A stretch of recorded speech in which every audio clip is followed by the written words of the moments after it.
Jesus chose 12 disciples, symbols of 12 paths to triumph, according to Neville Goddard's interpretation. He gathered his 12 apostles, granting them power over demons to cast them out and heal various illnesses and diseases, Matthew 10 verse 1. These individuals stand for the 12 psychological abilities humans possess, which can be developed and honed. When refined, these traits obey their master's commands consistently. Symbolically, these 12 elements of the human psyche reflect limitless possibilities. However, without proper training, they behave erratically rather than harmoniously. Mismanaging these 12 mental attributes leads to chaos and turmoil in one's life, since their undeveloped state makes them susceptible to external influences. When these traits are disciplined and managed correctly, the person in charge can view them as partners, John 15 verse 15. In this scenario, each trait, once disciplined, becomes a supportive ally working for their benefit. These 12 qualities are revealed through their names, given only after they are summoned as disciples. They include Simon, later called Peter; Andrew, James, the son of Zebedee; John, Philip, Bartholomew, Thomas, Matthew, James, the son of Alphaeus, Thaddeus, Simon the Zealot, and Judas Iscariot. The first trait to be called and nurtured is Simon, representing the ability to listen attentively. Elevated to the status of disciple, this ensures that only the approved words reach the consciousness. Regardless of logic or sensory input, if these do not align with the individual, they will remain steadfast before their ruler. Understand that every suggestion that enters, upon reaching the ruler within their consciousness, leaves an imprint, which will eventually manifest. The instruction for Simon is to permit only worthy and respectable guests into the home, that is, the consciousness of their ruler. A lapse might go unnoticed by their ruler, given that every aspect of life mirrors their ruler, what has been focused on, consciously or unconsciously. When Simon, through his actions, demonstrates he is a faithful and genuine disciple, he is renamed Peter, or the Rock, the steadfast disciple, who cannot be swayed or intimidated by anyone. It is this Simon Peter who realizes that his I am is Christ, and with this realization, he receives the keys to the kingdom of heaven and becomes the foundation of God's temple. Foundations must be strong, and with disciplined listening, the I am is Christ, they can remain firm in the knowledge that I am is Christ, and outside of me, there is no salvation. The second trait invited to discipleship is Andrew, symbolizing courage. Once self-belief is cultivated, its natural companion, bravery, emerges. Self-belief does not rely on external validation; instead, it silently claims the desired quality, even against contrary evidence, and patiently awaits the invisible to manifest visibly. This belief fosters a courage and strength of character unattainable to the undisciplined, who depend solely on tangibles. The faith of a disciplined person cannot truly be labeled as faith, since removing supports, medicines, and doctrines removes their faith.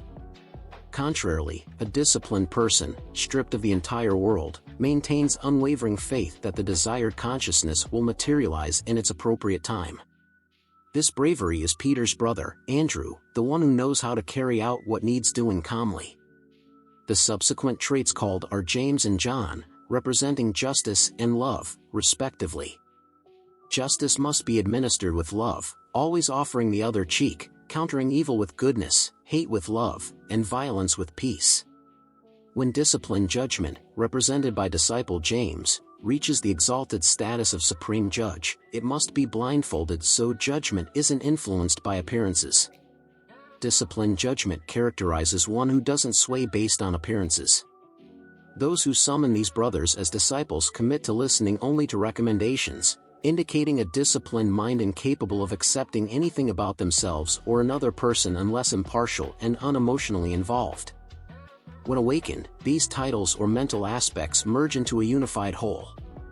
At this point, forgiveness becomes universal regardless of individual states. With wise judgments, every individual perfectly reflects conscious awareness, leading to acceptance of the world as presented.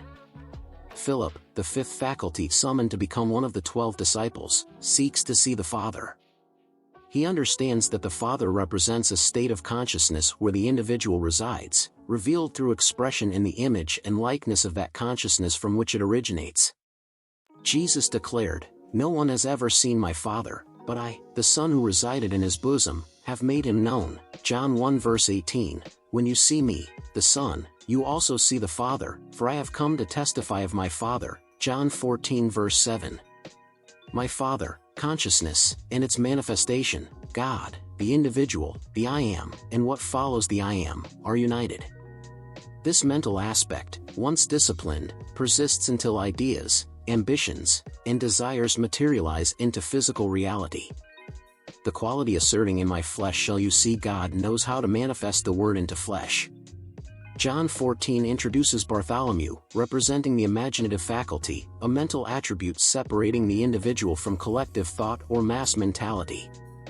An activated imagination elevates the person above average, shining like a beacon amidst darkness. Imagination's brilliance surpasses most attributes, setting those who master it apart, similar to separating grain from husks. History's leading figures, artists, innovators, philosophers, share a vivid imagination. If research were conducted regarding graduates struggling with achievement, insufficient imagination might emerge as the main cause.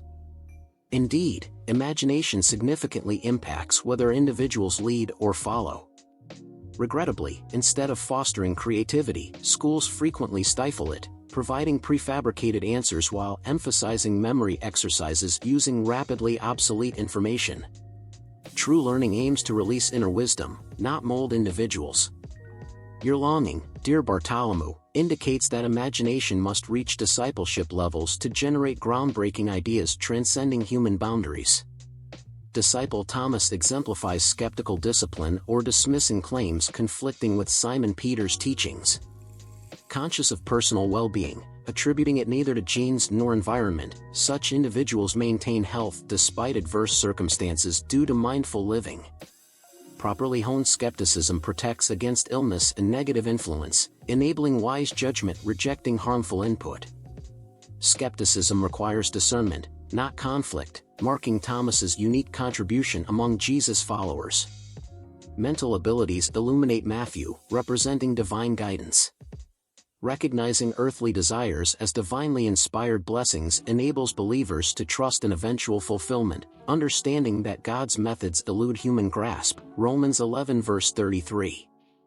Accepting these gifts frees minds from doubt, promoting peace during the mysterious unfolding of events. James, son of Alphaeus, epitomizes insightful discernment. Shrewd intellect distinguishes between hidden reality and superficial appearance, avoiding deception by surface impressions or apparent facts. Genuine clairvoyance arises from refined intuition, interpreting perceived truth correctly. Thus, James excels in diagnosis and assessment, guiding seekers toward deeper understanding. Commendation characterizes Thaddeus, essential for disciplined growth. Gratitude engenders constant thanksgiving, acknowledging invisible forces rewarding sincere appreciation with abundant blessings. Neglecting gratitude hinders future rewards until recognition resumes. Cultivating praise invites prosperity, transforming deserts into fertile lands. 11th disciple Simon the Zealot reflects openness to positive developments. Originally from affluence, his calling highlights sensitivity to life's bounty, echoing King David's Psalms celebrating provision amid adversity. Disciplining optimism filters negativity, preparing hearts to spread glad tidings. Finally, Judas embodies surrender, releasing past identities to embrace new ones. Symbolically hanging himself illustrates renouncing old selves, embracing transformation. Surrender involves letting go, abandoning familiar states for higher purposes. Relinquishing former concepts allows evolution into desired forms, shifting perspectives from limitation to liberation. Through sacrifice, Judas rises above misunderstanding, becoming revered for serving others, reflecting divine love.